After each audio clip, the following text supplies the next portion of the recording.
Hello everyone, my self नवीन कुमार। और यहाँ पर हमारे सामने एक कंपनी है जो कि टफन्ड ग्लास बनाती है। जैसे हम लोग कई बार गाड़ियों के अंदर में बैठते हैं, फिर बस के अंदर में बैठे हैं, तो हमें यहाँ पर नज़र आता है कई बार खिड़की के जो जो ग्लास लगा होता है वहाँ पे लिखा होता है टफन्ड ग्लास।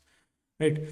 इसी टाइप से जो ग्लासेज होते हैं वो बहुत जगह पर काम आते हैं। आपके मोबाइल के ऊपर जो स्क्रीन डिस्प्ले लगा हुआ है टफन्ड ग्लास, आपके ऊपर जो स्क्रीन के ऊपर में बाद में एक और आप लोग लेयर लगाते हैं, यू नो, जिसको हम क्या बोलते हैं, ऊपर ऊपर वाला जो ग्लास जो लगाते हैं वो अगेन वो टफ एंड ग्लास। घरों के अंदर में जो ग्लास यूज़ होता है टफ एंड ग्लास। फ्रिज के अंदर में जो ग्लासेस यूज़ होते हैं वो टफ एंड ग्लास। सो यहाँ पर बहुत सारे पर्पज जो जहाँ भी हम लोग ग्लास देखते हैं जो कि कमर्शियल पर्पज़ के हिसाब से या फिर जो बेसिकली नॉर्मली हमको रोज़मर्रा के अंदर में नज़र आ जाता है वो टफ एंड ग्लास होता है। खाने पीने वाले जो चीज़ें होती हैं उनमें basically tough and glass come he use होता है। तो बाकी जगह पर टफन ग्लास आपको देखने मिला, तो वैसा ही उस ग्लास को बनाने वाली एक कंपनी और साइज़ के हिसाब से कस्टमाइज बनाने वाली भी एक कंपनी जो कि जिस भी कस्टमर की रिक्वायरमेंट है उसके हिसाब से काट पीट के बनाने वाली वो एक कंपनी स्टॉक मार्केट से पैसे उठाना चाहती है। कंपनी का नाम है अग्रवाल टफ एंड ग्लास। तो ये अपनी जो कंपनी वैल्यू लगा रही है वो 191 करोड़ रुपीज़ की लगा रही है और जो पैसे उठा रही है इतनी वैल्यू लगा के वो है 62 करोड़ रुपया। यहाँ पे कंपनी के प्रमोटर्स के पास में 95% शेयर होल्डिंग थी आईपीओ से पहले। आईपीओ के बाद में 64% रह जाने वाली है। दैट्स अगेन अच्छी रह जाने वाली है। आईपीओ से पहले भी ठीक थी और आईपीओ के बाद में भी अच्छी रह जाने वाली है। अब देख लेते हैं, एक बार कंपनी को अंदर से जानने की कोशिश करेंगे। यहाँ पे कंपनी के अगर रिटेलर्स के लिए रखते हैं तो 35% कोटा यहाँ पर रखा गया है। और यहाँ पर एंकर इन्वेस्टर्स जो हैं उसकी डेट जो रखी गई है यहाँ पे 27 नवंबर को रखी गई है। तो 27 नवंबर को एक बार आके यहाँ पे आप लोग चेक कर सकते हैं कि 27 नवंबर को एंकर इन्वेस्टर्स किस तरीके से पार्टिसिपेट यहाँ पर कर रहे हैं। एंकर इन्वेस्टर्स कौन है यहाँ पर? कई बार क्या होता है, एंकर इन्वेस्टर्स लिस्ट से भी हमें ये पता चल जाता है कि हाँ ये पर्टिकुलर एंकर इन्वेस्टर्स हैं जो कि इन बेकार कंपनी में लगाते ही नहीं है, ये फिर अच्छी कंपनियों में ही लगाते हैं। तो वो एक हम लोग कई बार अगर लगातार एंकर इन्वेस्टर्स की लिस्ट देखते हैं तो हमें पता चल जाता है कि हाँ ये जो पर्टिकुलर एंकर इन्वेस्टर हैं ये काफ़ी चूज़ी हैं, अच्छी कंपनी के बारे में चूज़ी हैं। तो वहाँ से एक अच्छा आइडिया हमें मिल जाता है। बाकी म्यूचुअल फंड वालों को देखोगे, इंश्योरेंस वालों को देखोगे, मोस्टली म्यूचुअल फंड वालों को तो वो तो हर कंपनी में ही लगाते हैं। वो तो अच्छा बुरा आजकल देख ही नहीं रहे, समझ के बाहर हो गए। वो तो हर कंपनी में लगा रहे हैं।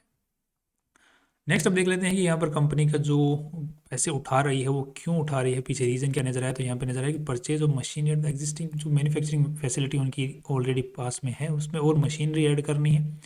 साथ में ही जो उनके पास में लोन है, कर्जा है, उसको चुकाना है। और इंक्रीमेंटल वर्किंग कैपिटल की जिस तरीके से हमारा जो काम बढ़ रहा है, बिजनेस बढ़ रहा है, रेवेन्यू बढ़ रहा है, तो उसमें जो वर्किंग कैपिटल की रिक्वायरमेंट है वो भी बढ़ रही है।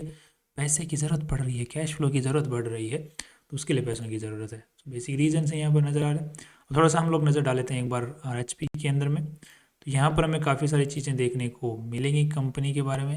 आई थिंक मैंने इसको किस तरीके से स्क्रीनशॉट लिए हैं, आई थिंक मैंने स्क्रीनशॉट आगे पीछे ले लिए। तो अब देख लेते हैं एक बार कंपनी का यहाँ पर जो पैसे हैं वो कहाँ पर मैंने लग रहे हैं। तो 25 करोड़ रुपए जो है वर्किंग कैपिटल में लग रहे हैं, बाकी इस तरीके से यहाँ यहाँ लग रहे हैं। अब कंपनी के जो मेन कर्ता धर्ता है उनका नाम है अनीता अग्रवाल। तो ये जो मेन कर्ता धर्ता हैं यही है चेयरमैन, यही है मैनेजिंग डायरेक्टर, यही है चलाने वाली। बाकी महेश कुमार अग्रवाल भी हैं जो कि इस कंपनी के अंदर में अच्छा खासा स्टेक रखते हैं। शारदा अग्रवाल भी हैं जो कि 37% स्टेक रखती हैं। आईपीओ के पहले भी रख रही हैं, आईपीओ के बाद भी अच्छा खासा स्टेक रखने वाले हैं। कंपनी के ऊपर में कोई केस यहाँ पर है नहीं खास। कंपनी अगर अगर हम बात करते हैं कब से शुरुआत हुई, 2009 के अंदर में कंपनी बन के तैयार हो गई थी एकदम बिल्कुल टनाटन। उसके बाद में कंपनी 2010 के अंदर में इन्होंने फर्स्ट मैन्युफैक्चरिंग फैसिलिटी स्टार्ट की थी जयपुर राजस्थान में। और यहाँ पर कंपनी ने दूसरी जो मैन्युफैक्चरिंग फैसिलिटी स्टार्ट की वो 2022 में स्टार्ट की है।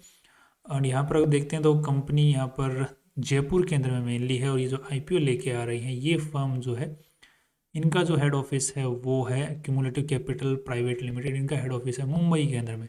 भाई जो जयपुर में कंपनियां हैं उनको बता दूं, जयपुर में भी बहुत अच्छी अच्छी कंपनियां हैं जो आईपीओ लेके आने में मदद करती हैं। इनकी भी मदद ले सकते हो आप, साथ साथ मतलब इतना किलोमीटर दूर जाने की ज़रूरत नहीं है। यू नो, कंपनियों के नाम तो नहीं लूँगा बट कंपनियां हैं अच्छी अच्छी। नेक्स्ट अब देख लेते हैं अनीता अग्रवाल। यहाँ पर इनकी 47 ईयर्स की उम्र है, यही मेन इसको करता धरता है कंपनी की। साथ में अगर हम लोग देखते हैं तो कंपनी के पास में खुद की जो प्रॉपर्टीज़ हैं इसके पास में, जो कि खुद काम में नहीं ले रही है। आज के दिन जो प्रॉपर्टीज़ कंपनी द्वारा ओन्ड है वो खुद काम में नहीं ले रही है, किराए पे दे रखी है।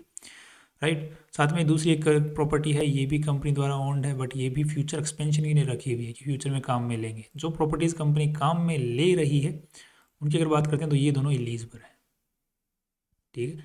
और वैसे ये नहीं है कि छोटे मोटे लीज पर नहीं है, वो 99 साल की लीज वाली है। मतलब ये काइंड ऑफ ओनिंग तरीका ही होता है कि हम ओन ही करते हैं, क्योंकि 90-100 साल तक आप किसी कंपनी के लीज के वो ले लिया तो आप मालिक ही हो गए काइंड ऑफ। 100 साल तक तो 2 पीढ़ियाँ निकल जाती है। नेक्स्ट कंपनी का जो लोगो है पर्टिकुलरली अग्रवाल, वो कंपनी द्वारा रजिस्टर्ड है, और दैट्स नाइस। क्योंकि अग्रवाल का काफ़ी, अगर इधर जयपुर एरिया में अगर कोई देखते हैं तो अग्रवाल काफ़ी फेमस नाम है, यहाँ पर काफ़ी लोग जानते हैं। नेक्स्ट अगर कंपनी में एम्प्लॉइज़ की बात करें, 207 एम्प्लॉइज़ काम कर रहे हैं, मोस्टली प्रोडक्शन में काम कर रहे हैं, दैट्स अगेन गुड। कंपनी की जो प्रोडक्शन कैपेसिटी की यहाँ पे बात करते हैं, यहाँ पर थोड़ी सी ज़रूर नेगेटिविटी नज़र आती है, बट यहाँ पर इतनी भी नेगेटिविटी नहीं है। यहाँ पर अगर देखते हैं तो टफ एंड ग्लास की जो कैपेसिटी है उसके हिसाब से 46% कैपेसिटी पे काम चल रहा है। साथ में अगर हम लोग देखते हैं, सुनिए, लेमिनेशन वाली, लेमिनेशन ग्लास के ऊपर में जो है, ग्लास में दो अलग अलग टाइप के होते हैं, वो भी टफ एंड ग्लास होता है, लेमिनेशन ग्लास होता है, किसी में शैटर्ड ग्लास होता है, लेयरिंग बनी होती हैं उनके ऊपर में। एक तो ग्लास बीच के अंदर में बाद में दोनों तरफ लेमिनेट कर रखा है, या फिर 3 अलग अलग लेयर्स की ग्लासेस होती हैं कि 1 ग्लास 2 ग्लास 3 ग्लास आपस में कंप्रेस करते हैं। बीच वाले को फोड़ दो, हम लोग कई बार वो इंस्टाग्राम पे वीडियोस नहीं देखते, वो बीच वाला ग्लास को फोड़ देते हैं तो वो एक टूटे हुए ग्लास की सी धारियाँ बन जाती हैं, तो वो एक अलग टाइप का ग्लास होता है। तो ये वेराइटीज़ हैं। तो इनकी जो मेनली है लेमिनेशन ग्लास के अंदर में सबसे ज़्यादा जो है 46% प्रोडक्शन कैपेसिटी पे काम कर रहे हैं पिछले साल के अकॉर्डिंग। इस साल जो है थोड़ा सा वहाँ पर कमी देखने को मिली है, बट अभी भी काफ़ी अच्छी खासी प्रोडक्शन कैपेसिटी बची हुई है इनके पास में। और साथ में अगर हम लोग देखते हैं 2024 में, यहाँ पर भी टफ एंड ग्लास में 57% कैपेसिटी और यहाँ पे 47% कैपेसिटी। दैट इज़ कि पिछले सालों के मुकाबले यहाँ पे इंक्रीज़ देखने को मिला है, तो इस साल भी हो सकता है कि इंक्रीज़ देखने को मिल जाए, बट अभी तक तो इंक्रीज़ कुछ खास देखने को मिल नहीं रहा। बट द प्रॉब्लम इसकी ग्लास वाले जो सेक्टर यहाँ पर इनको क्यों ज़रूरत पड़ी दूसरी इंडस्ट्री लगाने की, जबकि ऑलरेडी इनके पास में थी। तो पॉइंट ये है कि इनके पास में दूसरी जो अलग अलग टाइप के ग्लासेस होते हैं उनकी नहीं थी। अपने देख रहे लेमिनेशन ग्लास की थी, अब ये टफ एंड ग्लास की, आईजीयू ग्लास की दूसरी फैक्ट्री लगाई, सॉरी टफ एंड ग्लास और आईजीयू ग्लास की तो पहले की थी, ये ग्लास की जो लेमिनेशन वाली ग्लास की फैक्ट्री अलग से लगाई है। तो यहाँ पे इन्होंने टफ एंड ग्लास की फैक्ट्री भी लगाई है साथ में, बिकॉज अगर हम लोग देखते हैं तो ग्लास इंडस्ट्री में क्या होता है ना कि कस्टमर के हिसाब से, उसकी प्रेफरेंस के, उसकी रिक्वायरमेंट के हिसाब से वहाँ पर सब कुछ काम होता है। तो कई बार क्या होता है कि प्लानिंग के अंदर में, प्रोसेस के अंदर में कैपेसिटी तो पड़ी है, बट पॉइंट ये है कि उसमें प्लानिंग में वक्त लग जाता है। तो वो एक कस्टमाइज्ड प्रोसेस होता है। कस्टमाइज्ड प्रोसेस में कभी भी कंपनी फुल कैपेसिटी पे काम नहीं करती है, वो हमेशा लोअर पे रहती है, इसलिए दूसरी कंपनी उसकी कैपेसिटी पूरी होने से पहले ही खोलनी पड़ जाती है, रिक्वायरमेंट पड़ जाती है वहाँ पर। तो यहाँ पे कस्टमाइजेशन की वजह से यहाँ पर जो है ये डिफरेंस देखने को मिल रहा है कि कंपनी 50-70% के ऊपर में ही देख रही है कि दूसरी फैक्ट्री में खोलनी पड़ेगी। ये फैक्ट्री नंबर 2 की यहाँ पर बात हो रही है, ये उसका प्रीव्यू है। यहाँ पर ये कंपनी के फैक्ट्री के अंदर की कुछ चीज़ें हैं जिसके आपको फ़ोटोज़ देखने को मिल रही हैं, मशीन्स वगैरह, वर्कर्स वगैरह, एवरीथिंग। ये फैक्ट्री नंबर 1 है। नेक्स्ट, ये किस तरीके से कंपनी का काम चलता है, किस तरीके से पूरा का पूरा बिजनेस प्रोसेस काम करता है, उसके बारे में लिखा हुआ है। नेक्स्ट, अब यहाँ पर कंपनी के जो टॉप कस्टमर्स हैं वहाँ से 9% का रेवेन्यू है पिछले 6 महीने के अंदर में।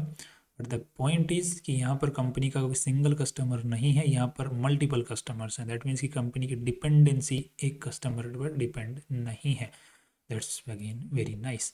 कंपनी का जो रेवेन्यू मेनली आ रहा है वो टफ एंड ग्लास से सबसे ज़्यादा आ रहा है। पिछले साल जो 51% आया था, इस साल अभी तक 6 महीने में 40% वहीं से आया है। बाकी डीजीओ ग्लास की भी रिक्वायरमेंट बढ़ रही है, लेमिनेशन ग्लास की भी रिक्वायरमेंट बढ़ रही है। That's nice. कंपनी का मेनली अगर राजस्थान में, जयपुर में कंपनी की फैक्ट्रियाँ हैं, दोनों की दोनों, राजस्थान में ज़्यादा मतलब रेवेन्यू आ रहा होगा राजस्थान से ही, तो ये राजस्थान से ही आ रहा है, क्योंकि जहाँ से फैक्ट्री है वहीं के आसपास के लोग ज़्यादा वहाँ से माल बनवा के लेके जाएंगे, दूसरी जगह दूसरी, वहाँ पे दूसरी फैक्ट्रियाँ होंगी। कंपनी का जो मोस्टली रेवेन्यू आ रहा है वो B2B सेगमेंट से आ रहा है। दैट मीन्स कि दूसरी कंपनियाँ जो कि already listed company, sorry listed company नहीं, जो रजिस्टर्ड कंपनियाँ होती हैं वही कंपनी से माल खरीद रही हैं। दैट मीन्स कि कई जैसे गाड़ियों वाले होते हैं, कई बार जैसे ये बिल्डर वगैरह होते हैं, तो ये खुद अपने आप में कंपनी है, तो कंपनी टू कंपनी यहाँ पे ट्रांजेक्शन ज़्यादा होता है। B2C कस्टमर का ज़्यादा यहाँ पे ट्रांजेक्शन नहीं होता, बिकॉज ज़्यादा प्रोडक्शन कैपेसिटी जो है उनकी ज़्यादा रिक्वायरमेंट जो उसके हिसाब से होती है, क्योंकि चीज़ ही ऐसी है, जो चीज़ ही ऐसी बना रहे हैं, राइट। अब हमें कोई ग्लास लेने जाना तो हम दुकान से लाते हैं, इनसे क्यों लाएंगे। That's all. अब कंपनी को थोड़ा सा हम RHP के अंदर में बैलेंस शीट को भी नज़र डाल लेते हैं।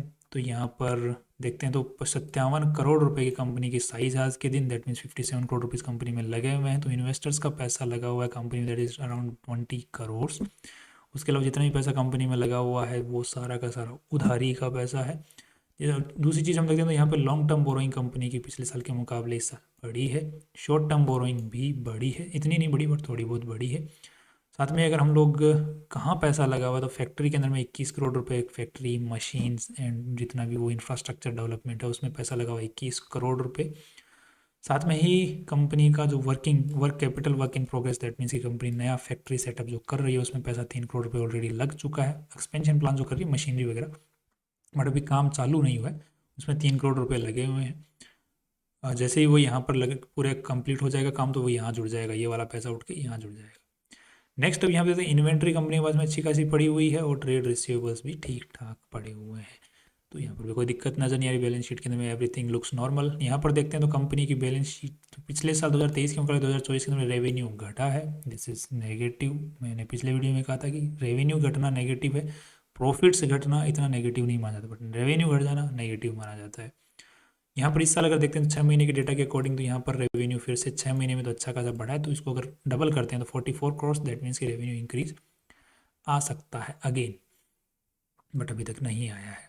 नेक्स्ट अगर हम लोग देख लेते हैं एक बार profit for the year, profits की अगर बात कर लेते हैं तो 96 करोड़। यहाँ पर हम देख लेते हैं 8, एक बार फिर से देखने दे भाई, total expenses profit for the year is 8 crore, ये कैसे हो गया।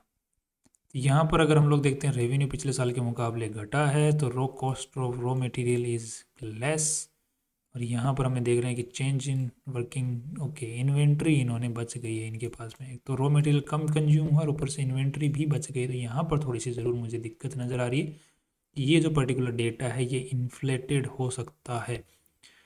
ये आईपीओ ईयर के अंदर में ये कई बार कंपनियाँ करती हैं, जो जो ये जो लीड मैनेजर्स होते हैं इनकी बातों में आकर के देख लेट्स सी कि इनका कैश फ्लो क्या स्टेटमेंट बोलता है, वहाँ पर कुछ गड़बड़ नज़र आती है। तो यहाँ पर हम लोग देखते हैं तो ऑपरेटिंग एक्टिविटीज़ जो कैश फ्लो क्या पॉजिटिव है नेगेटिव है। तो इस साल जो है 31 मार्च 2024 का तक का अगर डेटा देखते हैं, ये कैश जनरेट हुआ, ये फाइनेंस कॉस्ट लोन इंटरेस्ट का पैसा गया, ये डेप्रिसिएशन चार्ज किया, ठीक है इनको सबको ऐड कर दिया। ये तो फिर भी जाना है तो इसको वापस माइनस कर दो तो लगभग 12 करोड़ रुपए बचते हैं। 12 करोड़ रुपए में से इन्वेंट्री में पैसा चला गया, that's okay. Trade receivables okay, okay okay,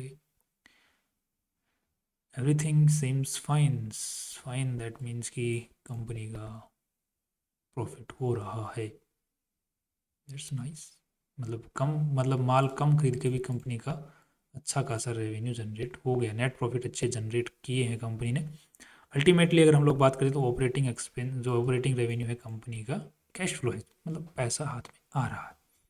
future के अंदर में कंपनी बोल रही है कि फ्यूचर में ना आए, देयर आर चांसेस, बट फिलहाल के तौर पे तो आ रहा है। नाइस। तो अभी तक तो कोई दिक्कत नज़र आई नहीं, बट ये जो थोड़ा सा इन्फ्लेटेड फिर भी मुझे लग रहा है क्योंकि लाइन में नहीं है ना, कई बार कई कंपनी तो कई बार लाइन में नहीं होता ना कि जिस तरीके से रेवेन्यू बढ़ रहा है एक्सपेंसेस हो रहे हैं उसके हिसाब से एकदम बिल्कुल लाइन में नहीं बैठता है वो चीज़। तो जो लाइन में नहीं बैठता है ना तो दिक्कत होती है कि भाई ये कैसे अचानक से इतना बड़ा इंक्रीज़ कैसे आ गया, क्योंकि वो पता नहीं है कि फ्यूचर में भी वो इंक्रीज़ रहेगा कि वो घट जाएगा, कि वो सिर्फ उस मोमेंट के लिए उस वक्त के लिए उस ईयर के लिए ही है, वहाँ पे दिक्कत नज़र आती है। बट यहाँ पर इस साल 8 करोड़ है तो इस साल हाफ ईयर में 4 साढ़े 4 करोड़ रुपये कमा चुकी है, तो पॉसिबिलिटी है कि रह जाए। बट हम इसका क्या कि मान के चल लेते हैं एक बार, हम थोड़ा सा एक बार देख लेते हैं अब कंपेयर करके इसको 8 करोड़ के हिसाब से। तो वैल्यू यहाँ पर कंपनी ने लगाई है दैट इज़ 190 करोड़। यहाँ पर 190 डिवाइडेड बाय 8, यहाँ पे 23 का पी रेशियो निकल के आता है, जिसको हम कंपेयर करते हैं सेजल ग्लास के साथ में तो इसका पी रेशियो 106। 1 सेकेंड, इसको एक बार देख लेते हैं इसके अंदर क्या लगी, इसकी क्यों बैंड बजी हुई है। ओके, इसको तो वैल्यू कुछ ज़्यादा ही मिली हुई है, इसका इंटरेस्ट कॉस्ट बहुत ज़्यादा है जिसकी वजह से इसकी लग चुकी है प्रॉफिट एंड लॉस। उसका इसका इसका रेवेन्यू बहुत अच्छा खासा बढ़ रहा है जिसकी वजह से इसको वैल्यू मिली हुई है। नेक्स्ट अगर हम लोग सेजल ग्लास के अलावा दूसरी देखते हैं बोरोसिल, बोरोसिल भी इसी सेगमेंट में काम करते हैं, 73 का रेवेन्यू है, 73 का पी रेशियो है, ठीक रही है। दो कंपनी है हमारे पास में, बोरोसिल एंड सेजल। बोरोसिल का भी क्या रेवेन्यू बढ़ रहा है इसी तरीके जिस तरीके से सेजल का बढ़ रहा है। तो 1 सेकेंड देख लेते हैं, नहीं बढ़ रहा है। तो स्टिल अगर हम बोरोसिल के साथ में भी अगर कंपेयर करके देखते हैं तो वैल्यू जो है, जो अर्निंग चल रही है कंपनी की, वो ठीक चल रही है, अच्छी खासी चल रही है। अब एक बार देख लेते हैं हम कंपनी का जो पीबी रेशियो है उसको भी एक बार नज़र डाल लेते हैं। नेटवर्थ इज़ 20 करोड़, कंपनी उठा रही है यहाँ पर 62 करोड़, सो 82 करोड़। 80 के हिसाब से देना 16, सो 2.4 के आसपास का पीबी रेशियो निकल के आता है, जिसको अगर यहाँ पे कंपेयर करते हैं तो 16, इसका 6 का, तो सो अर्निंग भी ठीक है कंपनी की, और जो वैल्यू लगाई है वो भी ठीक है। So everything looks fine. और अग्रवाल का यहाँ पे आसपास में नाम भी ठीक ठाक है, राजस्थान के अंदर में, जयपुर के आसपास में। People use their products. So I think कि there is a value in this company, और लॉन्ग टर्म में अच्छा कर सकती है। शॉर्ट टर्म में अभी फिलहाल के तौर पे मार्केट क्या डाउन आया हुआ है, डाउन चल रहा है, तो एक बार को थोड़ा सा आपको हिकअप देखने को मिल सकता है। तो जीएमपी अगर मोर देन 50% चलता है तो हम लोग लॉन्ग टर्म के हिसाब से और शॉर्ट टर्म के हिसाब से बन के चल सकते हैं। ऐसे मेरी पर्सनल व्यू बन रहा है। बाकी आपका व्यू जो है वो डिफ़र कर सकता है, आप अपने हिसाब से और रिसर्च करके फाइनेंशियल एडवाइजर से पूछ के ही अपना डिसीजन बनाएं। That's all. कल फिर मिलते हैं इंपॉर्टेंट वीडियो साथ में। सी यू टुमारो।